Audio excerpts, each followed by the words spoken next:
Hello, hi, namaskar. Welcome to CEC Gurukul. I am Sanjay Agrawal in our series Writing for Radio. Today we'll talk about commentaries and documentaries, but before that I would introduce myself. I am Sanjay Agrawal. I worked as a senior producer in All India Radio and Doordarshan for more than 28 years. Now I am a media and communication consultant. So I have experience of around 3 decades in this field. Now coming back to our topic for today, commentaries and documentaries. What is a radio commentary? Radio commentary, normally when we talk about it, is about news. It is not the same as the live commentaries we hear on radio describing live actions. जो live commentaries होती हैं, आप cricket की commentary सुनते हैं, football की commentary सुनते हैं, वो अलग चीज है। लेकिन आज हम जिस चीज के बारे में बात करने वाले हैं वो है रेडियो कमेंट्री, जो कि न्यूज के लिए लिखी जाती है। ये लाइव कमेंट्री से टोटली डिफरेंट है, इसका पर्पस डिफरेंट है, तरीका अलग है, सब कुछ अलग है। लाइव कमेंट्रीज जो स्पोर्ट्स की होती हैं, नॉन स्पोर्ट्स की होती हैं, उनके बारे में हम फिर कभी बात करेंगे। आज इसके बारे में बात करते हैं। A commentary contains and explains a journalist personal opinion about a controversial issue. जो न्यूज में जाती है रेडियो की कमेंट्री, आप उसको एक तरह से एडिटोरियल समझ सकते हैं। जो आर्टिकल्स जाते हैं न्यूज़पेपर में, है, आप वो समझ सकते हैं। ये रेडियो कमेंट्री जो होती है ये वैसी ही होती है, जो कि एक जर्नलिस्ट का पर्सनल ओपिनियन है किसी भी सब्जेक्ट के बारे में, किसी भी इशू के बारे में।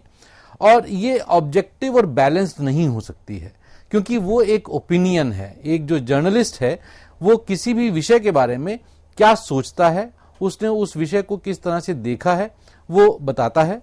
और it always reflects a subjective point of view and the subjective judgement of the author. यानी उसके बारे में पर्सनल राय क्या है जर्नलिस्ट की, उस विशेषज्ञ की, उस एक्सपर्ट की, ये हमेशा ये बात बताता है जो रेडियो कमेंट्री है। जैसे आप अखबार में पढ़ते हैं, अखबार में जब आप आर्टिकल्स पढ़ते हैं, जब आप एडिटोरियल्स पढ़ते हैं, तो उसमें एक एक्सपर्ट की राय होती है, एक जर्नलिस्ट की राय होती है कि वो किसी भी विषय को किस तरह से देखते हैं, या तो पक्ष में या विपक्ष में या निष्पक्ष होकर, लेकिन उनमें उनकी राय जरूर होती है। तो इसलिए ये ऑब्जेक्टिव नहीं हो सकता, ये एक सब्जेक्टिव जजमेंट होती है, ये एक मौलिक सोच है व्यक्ति की। The objective of a commentary is to complement the reporting about a current issue, to discuss and evaluate the issue and show possible consequences. जो रेडियो रिपोर्ट होती है या न्यूज में जो रिपोर्ट्स जाती हैं, उनमें फैक्ट्स होते हैं, कब हुआ, क्या हुआ, 5 W's और 1 H जो आपने पढ़े हैं, who, when, why, where, how. उसके अलावा उससे बियॉन्ड जाकर जब बात की जाती है तो वो है रेडियो कमेंट्री। जब उस इशू को डिस्कस किया जाता है, उसके क्या कॉन्सिक्वेंसेस हो सकते हैं। मान लीजिए हम बात करते हैं बजट की। अब बजट के ऊपर अगर रिपोर्ट हो रही है तो उसमें बताया जाएगा कि वित्त मंत्री ने आज बजट में क्या कहा, उन्होंने आम नागरिकों के लिए क्या सहूलियात दी, या उन्होंने उनसे कहां ज्यादा टैक्स लगाया या सहूलियात कम की। ये एक फैक्चुअल रिपोर्टिंग है जो कि बजट स्पीच के ऊपर निर्भर करती है पूरी तरह से। लेकिन अब उस बजट के बारे में जब कोई जर्नलिस्ट या कोई फाइनेंशियल एक्सपर्ट अपनी राय देता है कि वो बजट कैसा था, वो अच्छा था, बुरा था, आम नागरिकों के हित में था या नहीं था, व्यवसाय के लिए अच्छा था, देश के लिए अच्छा था, इस तरह की बातें जब कोई डिस्कस करता है एक्सपर्ट या जर्नलिस्ट अपने कमेंट्री में, वो है radio commentary. A commentary confronts listeners with a clearly stated opinion about the issue and aims to make them think about how they themselves feel about this issue. So इसमें अब 2 चीजें हैं। एक कि बिल्कुल क्लियरली स्टेटेड ओपिनियन है, जो journalist है, एक्सपर्ट है, जो कमेंटेटर है, उसका क्लियरली स्टेटेड ओपिनियन है, एकदम साफ तरीके से वो बताते हैं कि वो क्या सोचते हैं। लेकिन उसके साथ साथ इस कमेंट्री का ये भी एक एम है, एक ऑब्जेक्टिव है कि सुनने वालों के दिमाग में उनकी एक राय बनाई जाए, एक ओपिनियन फॉर्म किया जाए। तो ना सिर्फ ये ओपिनियन है कमेंटेटर का, इसका एक ऑब्जेक्टिव ये भी होता है कि एक पब्लिक ओपिनियन क्रिएट किया जाए। जैसे कोई योजना आती है सरकार की, उसके बारे में जब आप कमेंट्रीज पढ़ते हैं या सुनते हैं, ठीक है ना, जो अखबार में होती है वो भी कमेंट्रीज हैं, रेडियो पर भी कमेंट्रीज हैं, जब आप पढ़ते हैं तो उससे एक राय बनती है पढ़ने वालों की, सुनने वालों की, कि हाँ इस विषय पर इस तरह से भी सोचा जा सकता है। तो रेडियो की ये जो न्यूज की कमेंट्री होती है, इसके दो पक्ष हैं। एक ये कि ये बोलने वाले का ओपिनियन है और सुनने वाले का ओपिनियन फॉर्म करने की कोशिश है। अ commentary is a journalist critical evaluation of a topic. हमने ये बात की कि वो उस विषय को पूरी तरह से क्रिटिकली इवैल्यूएट करते हैं, उसका पक्ष विपक्ष निष्पक्ष होकर देखते हैं। This personal opinion and line of argumentation should help listeners form their own opinions. हमने बात की कि लिसनर्स को उस विषय के बारे में सोचने पर मजबूर करे और अपना एक ओपिनियन बनाने पर की मदद करे। वो क्या सोचें इस बारे में, क्या ये सही है या नहीं सही है। मान लीजिए 15 साल के बाद जो है वो डीजल के व्हीकल्स जो हैं उनको खत्म कर दिया जाएगा, रोड पर आने ही नहीं दिया जाएगा। अब इससे जिसके 14 साल हो गए हैं उसको लगेगा ये तो बहुत ही गलत हो रहा है। लेकिन अगर इस नीति के पक्ष में एक कमेंट्री आती है और वो ये दिखाते हैं कि किस तरह से डीजल से चलने वाले व्हीकल्स जो हैं वो पर्यावरण को नुकसान पहुंचाते हैं और क्यों उनका सड़क से हटना 15 साल बाद जब उनकी लाइफ पूरी हो जाती है जरूरी है, तो जो वो व्यक्ति है जो अभी तक ये महसूस कर रहा था कि उसके साथ शायद अन्याय हो गया, उसको एक दूसरा पक्ष सुनने को मिलता है कि क्यों उसका जो पुराना व्हीकल है उसका सड़क से हटना जरूरी है और किस तरह से वो समाज की और मानवता की मदद कर सकता है। तो ये बहुत जरूरी है कि एक ओपिनियन फॉर्म हो। अब लिसनर्स विल ईदर अग्री और disagree with the journalist judgement. अब आपने एक बात सुनी, आप उससे अग्री भी कर सकते हैं, डिसअग्री भी कर सकते हैं, बावजूद इसके कि डीजल का व्हीकल क्यों हटना चाहिए। लिसनर तब भी ये सोच सकता है कि नहीं ये गलत है नीति। कोई जरूरी नहीं है कि जो कमेंट्री वो सुन रहा है वो बिल्कुल उसी तरह से सोचे, लेकिन एक ओपिनियन उसका फॉर्म होना चाहिए। वो उसके पक्ष में सोचे चाहे विपक्ष में सोचे, चाहे उसके साथ सोचे या उसके विरोध में सोचे, लेकिन जरूर सोचे। सुनने वाले को सोचने पर मजबूर करनी चाहिए वो commentary. In any case the journalist clearly stated opinion will not leave them indifferent. यानी जो भी सुन रहा है उस कमेंट्री को, वो उसके बाद ये नहीं सोच सकता है कि मुझे क्या फर्क पड़ता है। नहीं, वो सोचेगा कि हाँ मुझे इससे क्या फर्क पड़ता है, मैं इस विषय में क्या कर सकता हूं, मैं मदद कर सकता हूं या मैं इस चीज को खराब कर रहा हूं, मुझे अपने आप को सुधारना चाहिए। तो कुछ ना कुछ वो जरूर सोचने पर मजबूर करती है कमेंट्री। और कमेंट्री जो है वो कभी भी अकेले ही प्रसारित नहीं की जाती। ऐसा नहीं होता है कि रेडियो में जो कमेंट्री है वो अलग से आ जाएगी। ये हमेशा जो है न्यूज का जो एक हिस्सा है, तो मान लीजिए आधा घंटे की न्यूज होती है 8 से 8:30, उसी 8 से 8:30 या रात को 9 से 9:30 का जो न्यूज का चंक है उसमें ये कमेंट्री प्रसारित होगी। एक न्यूज के ब्लॉक में होगी, अलग से कमेंट्री प्रसारित नहीं होगी। इसलिए प्रसारित नहीं होगी क्योंकि it is important that the topic of the commentary has already been covered in the programme. यानी जिस बारे में कमेंट्री है, तो जो कार्यक्रम, जो न्यूज जिसकी हम बात कर रहे हैं कि एक न्यूज ब्लॉक का हिस्सा होती है, उस न्यूज में उस कमेंट्री के विषय के संबंध में कुछ ना कुछ बताया जाएगा ताकि सुनने वाले को एक बैकग्राउंड फॉर्म हो, उसे पता चले कि जब कमेंट्री आ रही है तो उससे पहले वो फैक्ट्स को, तथ्यों को जान ले, रिपोर्टिंग को सुन ले। इस तरह से जैसे हमने बोला, पहले ओपिनियन बनाने से पहले जो लिसनर्स हैं उनको फैक्ट्स का पता चल जाएगा। However the commentary must be clearly separated from the informative parts of the program through an introduction and a back announcement। तो जब कमेंट्री आनी है उससे पहले एक इंट्रोडक्शन दी जाएगी, कहा जाएगा कि अब आप इनकी इस बारे में विचार सुनेंगे। मान लीजिए बजट की ही बात करते हैं तो उसमें कहा जाएगा कि आज वित्त मंत्री ने भारत का नया बजट पेश किया जिसमें वित्त मंत्री ने मोटे मोटे तौर पर ये अनाउंसमेंट्स की। और आइए अब सुनते हैं इस बजट के बारे में इन एक्सपर्ट की या इन जर्नलिस्ट की राय कि वो इस बजट के बारे में क्या सोचते हैं। सो इस तरह से एक पूरा भूमिका बांधी जाती है किसी भी रेडियो कमेंट्री के आने से पहले। Radio commentaries can deal with politics, business, culture, social issues, religion, ecology, sports, but practically anything. किसी भी बारे में हो सकती है, पॉलिटिक्स के बारे में, बिजनेस के बारे में, भारत और इंग्लैंड अगर मान लीजिए उनके बारे बीच में कोई क्रिकेट श्रृंखला चल रही है तो उस क्रिकेट श्रृंखला में कैसा प्रदर्शन रहा भारत का, कैसी परफॉर्मेंस रही इंग्लैंड की, इसके बारे में कमेंट्री हो सकती है। इंडिया ने जो टीम सिलेक्शन किया उसके बारे में कमेंट्री हो सकती है। बिजनेस के बारे में हो सकती है कि जो हाईवेज बन रहे हैं, एक्सप्रेसवेज बन रहे हैं, इंफ्रास्ट्रक्चर जो भारत का डेवलप हो रहा है वो कितना अच्छा है, किस तरह से बिजनेस को मदद करेगा, है ना। तो किसी भी चीज के बारे में ये कमेंट्री हो सकती है, कोई भी विषय हो सकता है। But is anything really of interest to the listener? क्या लिसनर के लिए सब कुछ जो है वो इंटरेस्ट की चीज है? बिल्कुल नहीं है। ऐसा नहीं होता है कि आप किसी भी विषय पर कमेंट्री दे दें और ये सोचें कि लिसनर्स जो हैं वो उसमें इंटरेस्टेड होंगे ही या वो उसके बारे में और जानना ही चाहेंगे। The subject of a commentary should be topical, controversial end of common interest. जो कमेंट्री का विषय है वो टॉपिकल हो, यानी उसी वक्त वो घटना घटी हो, उस घटना जो घटी है उसमें कुछ कंट्रोवर्सी हो, उसमें कुछ विवाद हो, उसमें लोगों के अलग अलग मत होने चाहिए और लोगों का उसमें इंटरेस्ट होना चाहिए, आम नागरिकों का उसमें इंटरेस्ट होना चाहिए। कमेंट्री का फायदा तो तभी है जब लोग उसमें इंटरेस्ट लें। आपने एक कमेंट्री कर दी ऐसे विषय के बारे में जिसके बारे में अभी समाचार पत्रों में या समाचारों में कुछ है ही नहीं और आपने आउट ऑफ ब्लूज उसके बारे में कमेंट्री कर दी, तो कैसे कोई उसको कॉम्प्रीहेंड करेगा।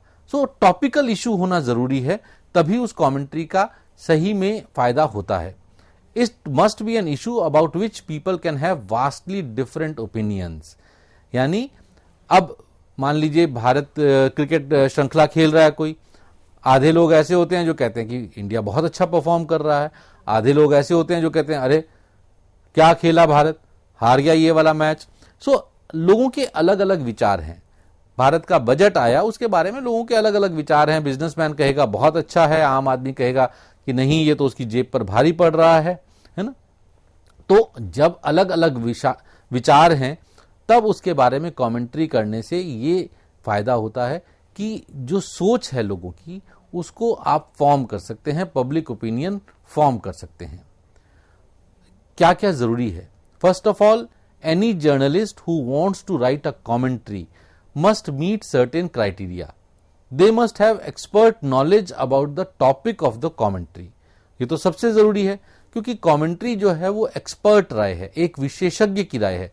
तो जो भी उस कमेंट्री को दे रहा है, बोल रहा है, लिख रहा है, उसका उस विषय के बारे में एक्सपर्ट होना, उस विषय पर अधिकार होना बहुत जरूरी है। ऐसा नहीं है कि जो व्यक्ति पॉलिटिक्स पर लिखता है आप उसको स्पोर्ट्स पर लिखने को दे दें कि नहीं साहब आज आप पॉलिटिक्स आपने बहुत कर लिया, आज आप स्पोर्ट्स के बारे में लिखिए। क्योंकि जब भी कोई कमेंट्री लिखी जाती है तो उस पर बहुत कुछ रिसर्च होती है, बहुत कुछ पुराना कहा जाता है। सो पुराना जो कुछ जोड़ा जाएगा, अगर बजट के बारे में बात होगी तो अगर बजट में एक प्रोविजन दिया गया है, जो उस विषय का विशेषज्ञ है वो कहेगा 5 साल पहले जब बजट आया था उसमें ऐसा हुआ था, वो कहीं ना कहीं से रेफरेंस लेकर आएगा, है ना। सो वो रेफरेंस लाने के लिए आपको वो विषय की जानकारी होना बहुत जरूरी है। Background, context, pros and cons उनको पता होंगे तभी वो एक अच्छी कमेंट्री लिख पाएंगे, एक अच्छी कमेंट्री बोल पाएंगे। और उस कमेंट्री का जो ऑब्जेक्टिव है कि लोग उसमें इंटरेस्ट लें, एक ओपिनियन फॉर्म करें, तभी ऐसी कमेंट्री हो पाएगी।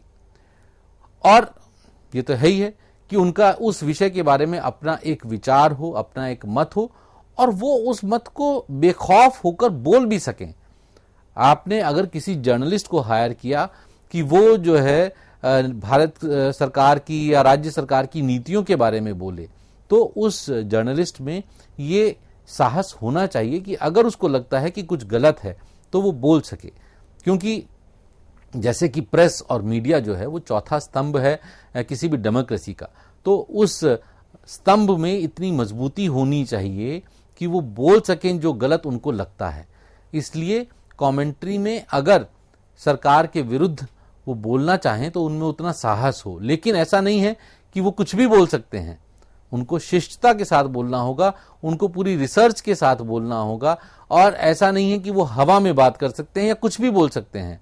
जो कुछ भी वो बोलें वो फैक्ट्स पर निर्भर करना चाहिए और अपनी बात को फैक्ट्स और लॉजिकल रीजनिंग से वो अपने विचार को रखें। ऐसा नहीं है कि उनको क्योंकि कोई मंत्री पसंद नहीं है इसलिए वो उसके बारे में उल्टा सीधा बोल रहे हैं। नहीं, अगर किसी मंत्रालय की नीति के बारे में आप कमेंट्री कर रहे हैं तो वो एक्सपर्ट अपनी पर्सनल राय ना दे, प्रोफेशनल राय दे।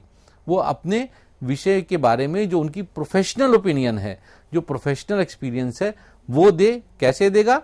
फैक्ट्स और लॉजिकल रीजनिंग इन दोनों को मिक्स करके। और आप ये देखें कि हाँ, जो कमेंट्री है, अगर आप कमेंट्री लिख रहे हैं तो आपको ये ध्यान रखना है, अगर आप प्रोड्यूसर हैं और आपने कमेंटेटर को किसी को बुलाया है, सब्जेक्ट एक्सपर्ट को बुलाया है, तो आपको देखना है कि जो वो कह रहे हैं क्या उसमें फैक्ट से संबंधित कोई बात है या नहीं है, या ऐसे ही बोल रहे हैं। तो ये बहुत जरूरी है कि फैक्ट्स और लॉजिकल रीजनिंग जो है उस कमेंट्री में हो। Listeners will not take a commentary seriously if they realize that the journalist is critical or disapproves of something but is unable to provide good arguments for this point of view। ये तो बहुत जरूरी है। मान लीजिए कोई अगर कहता है कि ये बल्लेबाज अच्छा नहीं खेल रहा, विराट कोहली की ही बात करते हैं, अगर कोई कमेंटेटर ये बोलता है कि विराट कोहली अच्छी बल्लेबाजी नहीं कर रहे हैं तो उनको ये बताना पड़ेगा क्यों नहीं कर रहे हैं। अब मान लीजिए विराट कोहली ने पिछली 5 में से 4 पारियों में शतक बनाया और वो कहें कि विराट कोहली तो अच्छी बल्लेबाजी नहीं कर रहे हैं, तो उनकी उस कमेंट्री में फिर कोई दम नहीं है ना, क्योंकि वो कमेंट्री जो है वो फैक्ट्स और लॉजिकल रीजनिंग को डिफाई कर रही है, फैक्ट्स और लॉजिकल रीजनिंग के बियॉन्ड है। सो जो भी कमेंट्री है उसमें फैक्ट्स और लॉजिकल रीजनिंग होनी चाहिए। जब वो होगी तभी सुनने वाला उसमें इंटरेस्ट भी लेगा, उसके साथ अपने आप को बांध पाएगा, है ना। अदरवाइज लिसनर्स उसको सीरियसली लेंगे ही नहीं, कहेंगे अरे ये तो ऐसे ही बोल रहे हैं, ये देखिए ये बल्लेबाज तो इतना अच्छी बल्लेबाजी कर रहा है, ये कह रहे हैं बेकार बल्लेबाज है। तो फैक्ट्स और लॉजिकल रीजनिंग का होना सबसे महत्वपूर्ण है किसी भी कमेंट्री में। A commentary is a value judgement but it must never turn into emotional gossip और इवन हेट स्पीच। जैसा मैंने पहले कहा कि एक वैल्यू जजमेंट है, ये एक जो है बहुत सोचा समझा विचार है। ये ऐसा नहीं है कि आप ड्राइंग रूम में बैठ के डिस्कस कर रहे हैं और आप तो बहुत इमोशनल हो गए या आपने किसी के बारे में कुछ भी बोल दिया।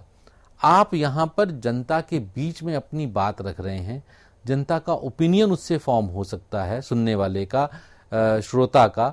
तो इसलिए आपको बड़े सावधानी से लिखना पड़ेगा। आप ऐसे ही नहीं लिख सकते हैं। आप अपने जो है मन के विचार तो रख सकते हैं लेकिन आप इमोशनल नहीं हो सकते हैं, और वो विचार भी जैसे पहले कहा मजबूत होने चाहिए। When writing a commentary, you can use very lively and persuasive language. You can play with words, use irony and sarcasm and other rhetoric means। अब हम आते हैं कि जो कमेंट्री है, जो रेडियो कमेंट्री है, उसको कैसा लिखा जाए। तो राइटिंग फॉर रेडियो में हम हमेशा बात करते हैं कि राइटिंग फॉर रेडियो में सबसे जरूरी है कि भाषा ऐसी हो जो सुनने वाले को समझ में आए, उनके आम बोलचाल की भाषा हो, बहुत भारी भारी शब्द ना हो, भारी भारी व्यंजन ना हो। तो इसमें जब आप कमेंट्री लिखते हैं तो आप वर्ड प्ले कर सकते हैं, है ना, आप उसमें सार्काज्म भी ला सकते हैं, थोड़ा सा इस तरह की बना सकते हैं कि वो इंटरेस्टिंग लगे सुनने में, क्योंकि आप अपने लिसनर्स को कन्विंस करना चाहते हैं। लेकिन आप अपनी कमेंट्री के माध्यम से किसी का तिरस्कार नहीं कर सकते हैं, किसी की भावनाओं को आहत नहीं कर सकते हैं। सो ये आपको ध्यान रखना है कि आपके जो भी कमेंट्री है वो शिष्टता के दायरे में रहे, लॉजिकल हो, फैक्ट्स से हो, बहुत अच्छे से उसके फॉर्म की हो, बहुत अच्छे शब्दों का इस्तेमाल किया हो, और पर्सनल इंसल्ट्स और calls for hate and violence ना हो। किसी भी तरह से हेट और वायलेंस यानी घृणा और हिंसा, इसको बढ़ावा नहीं देनी चाहिए वो कमेंट्री।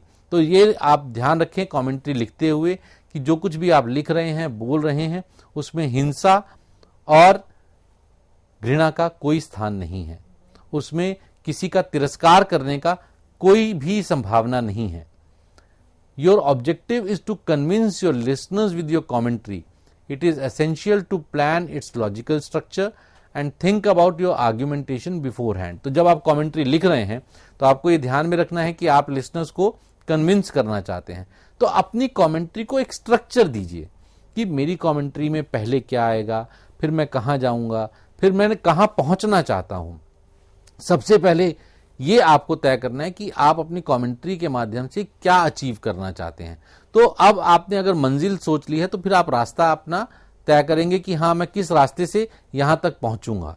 तो कमेंट्री लिखने से पहले ये कुछ सवाल हैं जिनका जवाब आपको ढूंढना चाहिए कि आप किस बारे में लिखना चाहते हैं। What is the issue to be written about, what question about this topic do you find controversial and worthy of a commentary.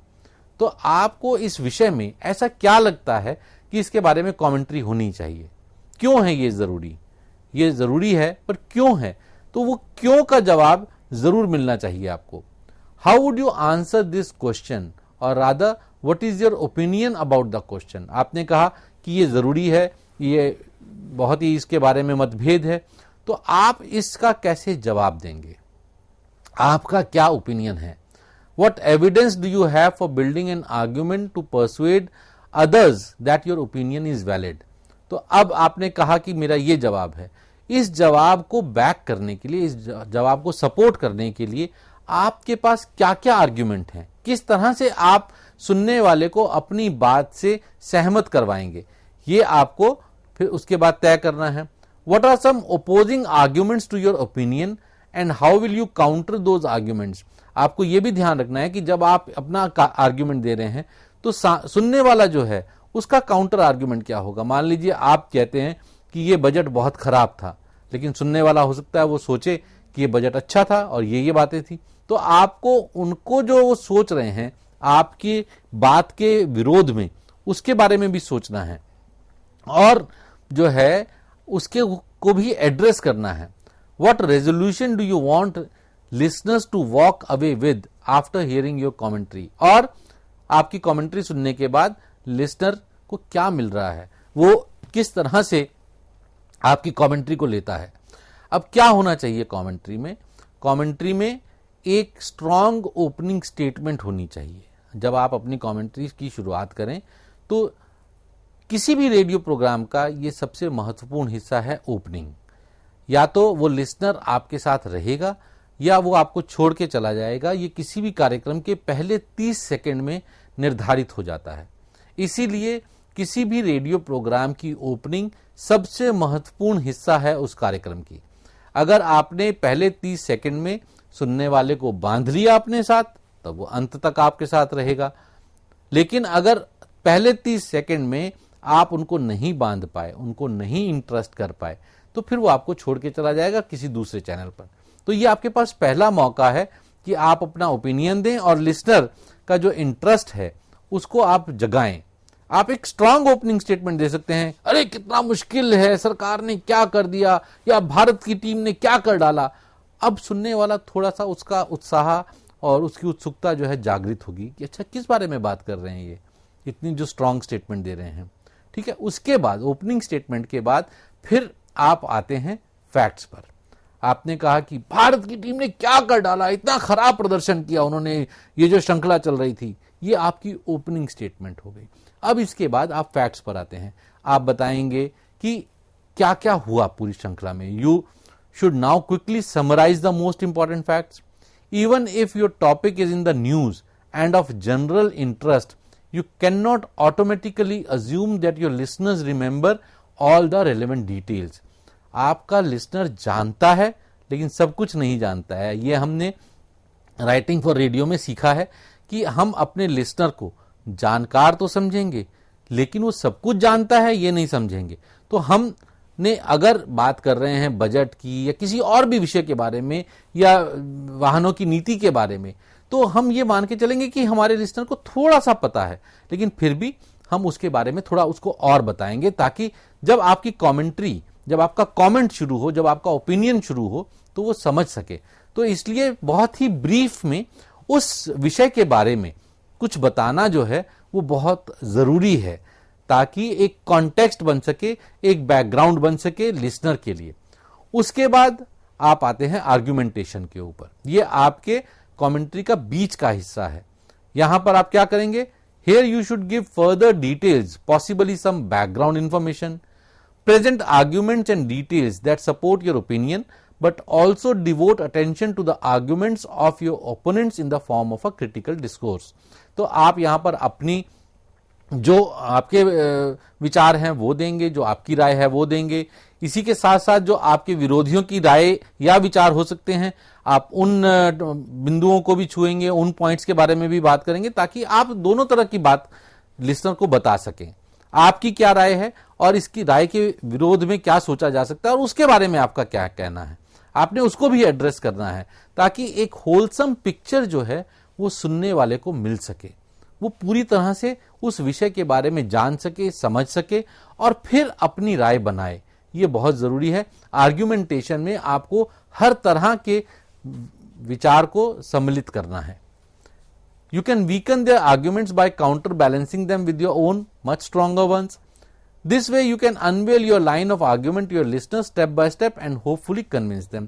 तो जब आप जो आपके काउंटर्स एग्रीमेंट हो सकते हैं, आर्ग्यूमेंट हो सकते हैं, जब आप उसके बारे में बात करेंगे तो फिर ये उम्मीद की जा सकती है कि आपने लिसनर को कन्विंस कर लिया कि क्यों आपकी राय सही है, जो आप बोल रहे हैं वो सही है। और उसके बाद at the end of the commentary you can summarize your point of view again in one strong clear statement. आप अंत में एक स्टेटमेंट देंगे, स्ट्रांग सी स्टेटमेंट देंगे, जो कि आपके पूरे विचार को बताएगी कि आप क्या सोच रहे हैं। और रेडियो कमेंट्री में सबसे जरूरी यह है कि अंत में आप इनडिसाइसिव ना हो, क्योंकि आपकी कमेंट्री वो एक विचार है, एक राय है, तो इसलिए उस राय का बिल्कुल स्पष्ट होना बहुत जरूरी है। तो अभी हमने बात की कि रेडियो कमेंट्री जो है, जो न्यूज में सम्मिलित होती है, वो कैसे लिखी जाती है, उसमें क्या क्या चीजें शामिल होती हैं। और मुझे उम्मीद है कि आप अब जब भी कमेंट्री लिखेंगे या इस कमेंट्री के बारे में जब भी आप कहीं लिखेंगे या पढ़ेंगे तो आप इन चीजों का ध्यान रखेंगे। नमस्कार।